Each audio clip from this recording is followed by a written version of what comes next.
Good morning, good afternoon, good evening, everybody. Welcome back to my channel. Happy Women's History Month. So as you can see from the title of this video, I basically just kind of give advice to my younger subscribers who are struggling with PCOS, or even if you don't have PCOS and you have hirsutism or any other side effect of under PCOS.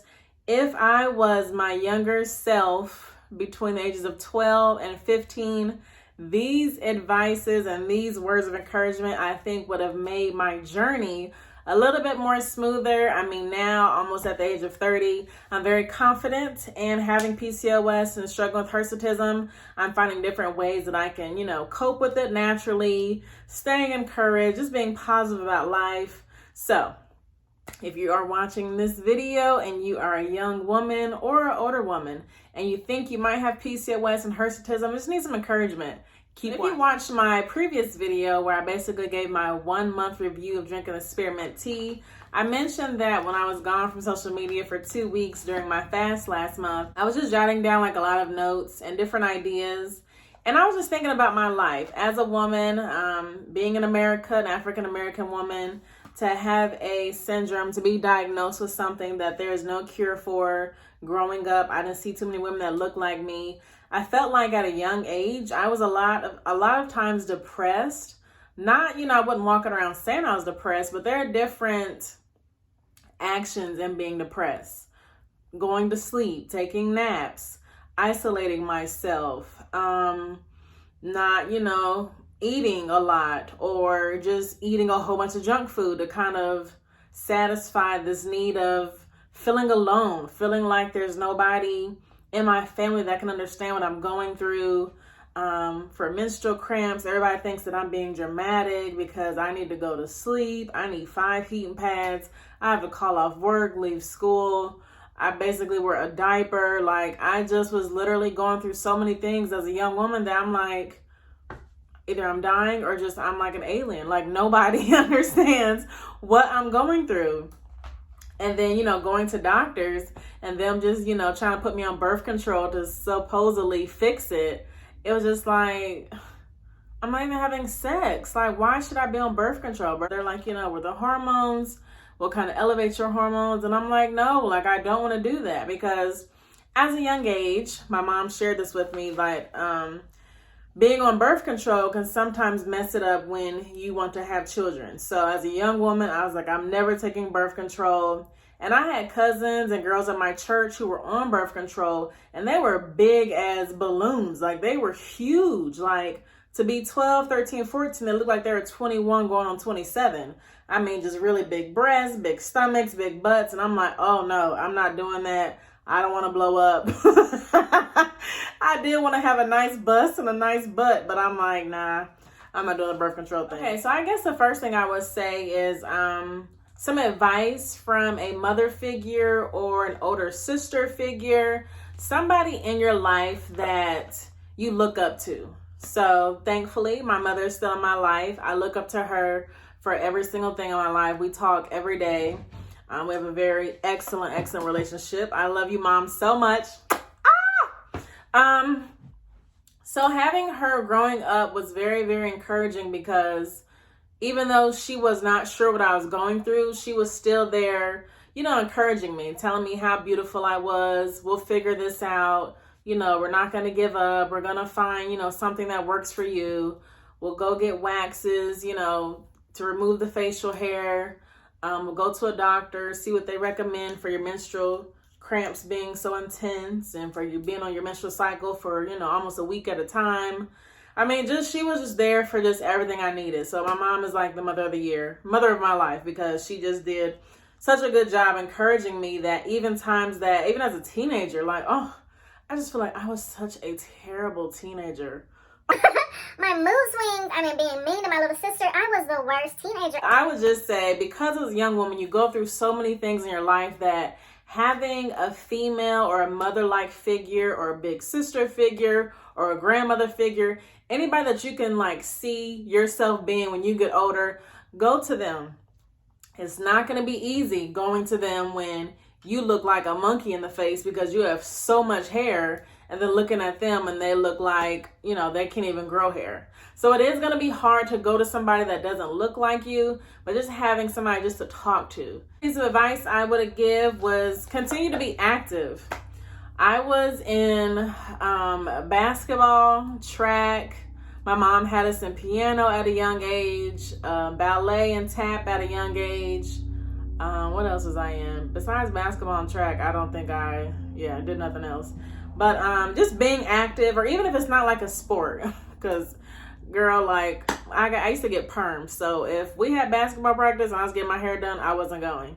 I was not sweating out my perm. I just got done. So I would say that's pretty much a girly girl, because, you know, you pay all this money to get your hair done, and I start liking to get my nails done. Like, I'm not about to be out here sweating and breaking fingernails. Like, sports is just not that serious to me, you know. I only did it for the PE credit. But even if it's not doing sports, I would say maybe like volunteering at your school for different things. I was in a lot of after school activities. I can't even think of almost 5 to name. I was very, very active in high school. I would definitely say that. I think that kind of boosted up my confidence that, I don't want to say I was popular, but like a lot of people knew who Shay was. I was trying to always be a part of things, like just keeping busy. I don't know if I can even explain this in a very clear statement, but I would just say I kept busy pretty much, to where school, work, if I didn't have to work, it was an after school activity, go home, do my homework, go to bed, do the next thing, do the same thing the next day. So I would just say being active, keeping busy was very, very good for me. It took the distraction off of, you know, looking at myself and being ashamed and depressed. And I didn't really have time for it because I always had something to do. The third thing I would say is write down goals for your life. You know, I feel like all through high school, you always got the question, either where do you see yourself in 5 years, or what do you want to be when you grow up? I hated those questions because I'm like, I don't know. I literally am going to, you know, pass the class to say, I want to be a veterinarian. I want to help people. I want to be a nurse. Just to shut them up, because it's like, I don't know. Like, how come that's not a good answer? Like, I thought I'm in school taking all these different subjects to learn about what I want to do or what I want to be. I'm sorry, as a young kid, I couldn't tell you what I wanted to be. I really couldn't. I didn't know. I knew I liked helping people. I loved animals. So I actually thought I'd be a veterinarian because I loved animals so much. Even if it's something as simple as when I get to the age of 16, I'm going to go to a doctor who knows about PCOS. I'm going to actually start getting professionally waxed, because at this age, my mom is allowing me to go get professionally waxed. So no matter like what state you're in as a young woman, if you're age 10 to 15 or older, and you know you have something that makes you very, very different, get a journal. I almost feel like this is going to be your best friend, because even if you don't have somebody to talk to, a mother or father or siblings or cousins, family or friends, or a teacher, counselor, anybody, if you have anybody that you feel comfortable sharing this with, get a journal. When I say I write things down, and I almost feel like a load is off of me, because I'm thinking about it constantly. Oh, should I text this person about it? Oh no. Oh, should I text her? No. I write things down, and I honestly feel so much lighter. I feel less stressed, because it's like I'm finally getting out what was going through my head, that I kind of know where I want to go because I'm talking to myself. So I feel like with the goals with your life, you kind of have to have that conversation of talking to yourself a lot. One of the fourth things maybe I would say to a young me, or young woman going through PCOS, have daily encouragement.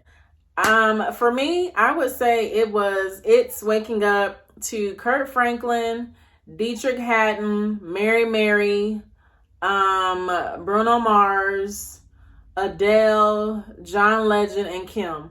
I think those are my top 7 Pandora stations that I play in the morning to kind of get me, let's just go. Like, you know, even if a song comes on about being beautiful, I'm stopping, dropping like it's hot, bring it back up, and continue washing my face or doing whatever I have to do in my house. Like, I just feel like those are, I mean, I love music, first of all. So I have music playing if I'm washing dishes, folding clothes, in my car, in the shower. I'm constantly, because it's just words. Like, it's words for me. I don't know what it is about words, but I love them and they mean so much to me. I love words. So I would say have some type of daily encouragement. So if it's music, inspirational music, looking at different poems every day. If you have, there's just so many things with technology nowadays. I can't even think of all the things. A podcast, a certain station, a certain YouTube channel, just somebody who is speaking positive about the days we are in of 2021, do that. Or if it's just you talking to yourself, like, hello, beautiful, good morning. We're going to have a great day. No matter what happens today, you look beautiful. I love you, skin. We are going through a lot right now, but I'm going to take care of you as long as you take care of me. But I love myself. We're going to have a great day. I mean, even if it's just talks like that. I mean, honestly, I don't talk like that to myself all the time.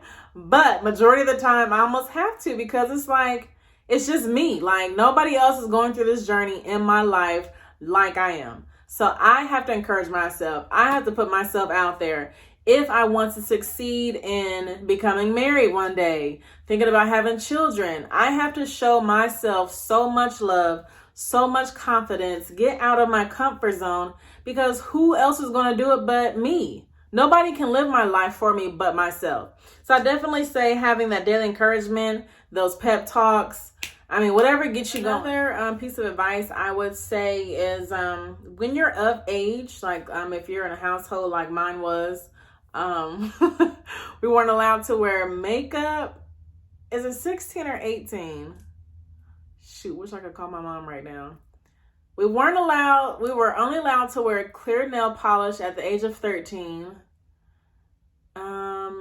Was it 16? I want to say 16 we could wear mascara and eyeliner. And 18 you could wear makeup. I didn't know nothing about makeup. So I was only excited to wear eyeliner and mascara. My mom's naturally beautiful, so it's not like I grew up and she always had foundations, blushes, eyeshadows. If she had that, then she was going out for the time of her life. But it was rare that I saw her do that, is my point. So I was just excited to I was just excited to wear eyeliner and mascara because that's what my mom wore. And my mom's naturally beautiful, so she didn't need all the extra makeup. So I think at 16, I was able to wear eyeliner and mascara. And I just felt like a little butterfly or a bird. Like I could just fly with my long lashes. Like I felt so cute with the little dark liner. Like I felt like I could be sexy. Like, you know, like squinting and stuff. The things you do as a kid is hilarious. But I was just excited to put on some type of other makeup to kind of, you know, show my natural beauty, but make it pop a little bit. So whenever you're allowed, I mean, nowadays people can wear makeup at the age of 5. So I don't know. But just for me to advise my young subscribers, get permission first before you just Google a professional waxer and they know nothing about your facial hair, body hair, and they could be using different other things that could make you break out. For my eczema, like my body would get so dry. So at the young age, I knew I had eczema and I had really, really dry skin. My face, after I got waxed, like it would turn red because the waxers would wax it and then hold it, tell me to hold my hands right there, put some type of shiny stuff on it, then I walk out the door. And then the next morning, I got pimples all over my face because my skin needed something else to calm it down, something else to nourish it, something else to exfoliate it. I mean, so don't just go to anybody is my point. Just do your research, know how sensitive your skin is. Even though they are professionals, ask them what they're using on your face. If they're about to say they're about to use some type of powder to wake up your facial hairs, ask what type of powder it is. See what type of wax they're using, what type of strips. Make sure they're clean strips. Make sure that spoon is clean that they're scooping the wax from. Make sure she has on double gloves. See where those tweezers have been. Our skin is so sensitive.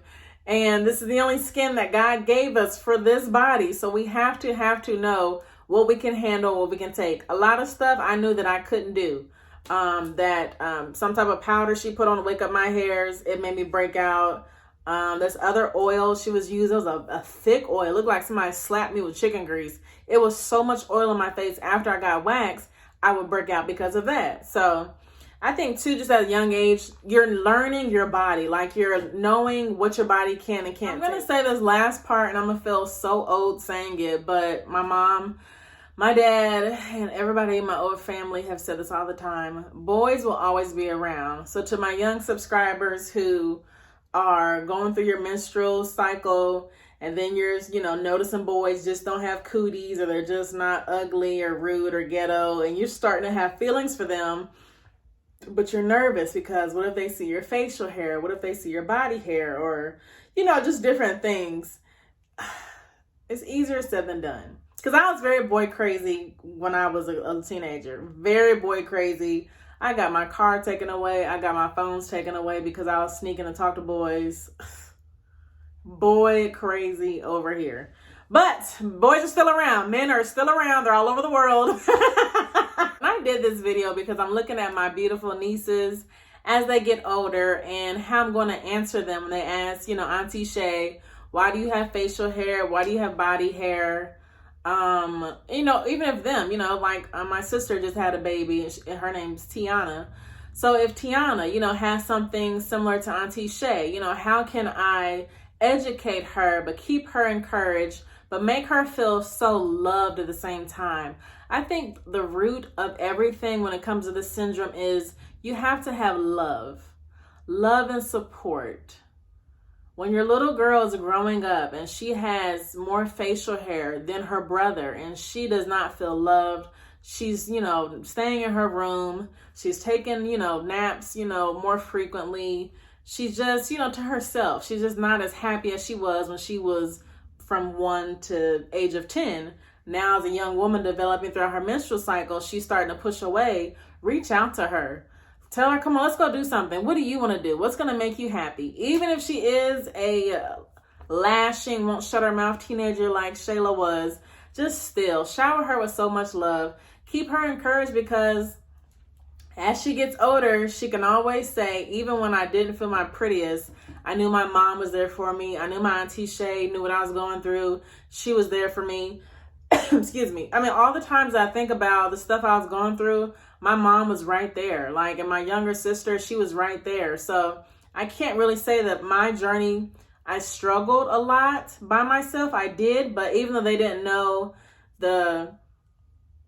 how large of an impact they had on my life now, it just makes it the better. Like, how you can talk to somebody, like I always say on my videos, and you can kind of see if they're looking around your sideburns. You turn to the side and they're looking at your sideburns, their eyes get bigger. Just shake it off. Just let it go. So for my young subscribers, I love you guys so much. I love all the questions I get from you guys. I love the moms that reach out to me asking how to help their young girls or their young nieces go through this phase of becoming a woman, but having something extra with it. Just love them. Just keep them encouraged. Do your research. Google will be your best friend. Instead of paying to go to these doctor visits, you sit for an hour, get back there, they look at you and put you on birth control. They haven't asked you your medical history. They haven't done any tests. They see your age and this hormone on the outside, like facial hair, and birth control will fix it. She'll go away, she'll grow out of it. No ma'am, no ham, that does not work like that. Go on YouTube. I just feel like in our world, so many more people are becoming more open and sharing more things that it's like, these are my answers. How I found more about PCOS and just not, I have facial hair, there's a term for it, Hirsutism. I did not know that 5 years ago. So I found that out by going to PCOS Challenge, going to their Instagram, going to their Facebook, flying out to their conferences, investing myself and learning about what I have has made the biggest impact on my life. So for anybody who's young or for my old self, some advice that I would give is do your research. Don't give up. Even though there's not a cure, nobody has come close, or just all the negative that's out there about PCOS and women, keep going. Because this is a fight that we're going to win, but it takes every single day for us to fight.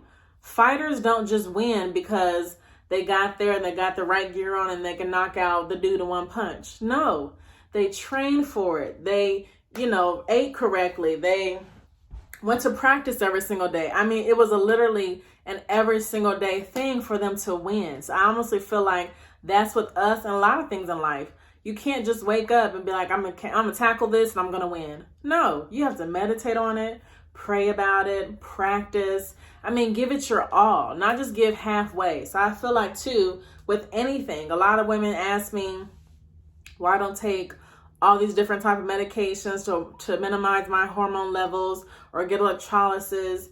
Everyone's journey is different. Everyone will also have different impacts on how different things will affect them. So I just feel like with everybody saying, certain things you should do to heal PCOS, correct. God is the healer at the end of the day. If he wants my PCOS to be gone, kaboom, it's gone. But realistically, I have to be consistent with what I'm eating, drinking, intaking, I have to do it to heal it. I have to be consistent. So with everybody out there saying there's these quick fixes, be put on this, PCOS to be gone, do this, PCOS to be healed. No, it takes consistency and you will see a good conclusion of what you are wanting. If you watch my video of my 1 month review of this drinking the spearmint tea, that is not day 1 and day 30. No, that was a whole month of being consistent and I saw really good results. So I love you guys so much. Thank you so much for watching this video. If you have not already, go to my Instagram, follow me at Heyyyyyyy Sister. Do not forget to like, comment, subscribe to this channel. Thank you guys so much for watching. I'll see you very soon in my next video.